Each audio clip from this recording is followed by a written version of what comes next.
აფხაზეთის ავტონომიური რესპუბლიკის ფინანსთა და ეკონომიკის მინისტრი თენგიზ ნასარიძე მოადგილესთან ერთად აფხაზეთიდან დევნილი მეწარმის მარიამ კარბაიას პროდუქციის გამოფენას დაესწრო. გამოფენაზე წარმოდგენილ პროდუქციის შექმნასა და პოპულარიზაციას ხელი შეუწყო აფხაზეთის ავტონომიური რესპუბლიკის ფინანსთა და ეკონომიკის სამინისტროს საგრანტო პროგრამის ფარგლებში განხორციელებულმა მხარდაჭერამ. პროგრამის დახმარებით მეწარმემ შეიძინა 3D პრინტერი, რომლის საშუალებითაც შეიქმნა სახლის დეკორისა და აქსესუარების ხაზი.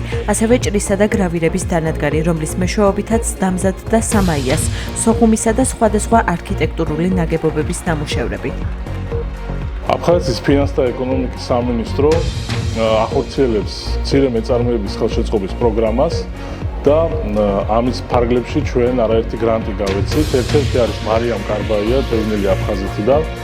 ძალიან ენერგიული ადამიანი და ძალიან შემოქმედებითი, ძალიან სასიხარულოა, რომ ჩვენი გრანტით მან თავისი წარმოება განავითარა, დახვეწა ახალი შესაძლებლობებით უკვე შეავსო თავისი, ასე ვთქვათ, ხელნაკეთი ნიმუშები და დღეს უკვე თვალსაჩინოდ ხედავთ ჩვენი აი ამ დახმარების და თანამდებობის შედეგებს. აფხაზეთის ფინანსთა და ეკონომიკის სამინისტროს საგრანტო პროგრამის დახმარებით შევიძინე დანადგარები, რომლის დახმარებითაც დღევანდელი კოლექცია მთლიანად შეიკრა და შევძელი ჩვენი მომხმარებლებისთვის და ახალი მომხმარებლებისთვისაც ასევე შეგვეთავაზებინა უფრო მრავალფეროვანი, უფრო ხარისხიანი და კარგი პროდუქცია.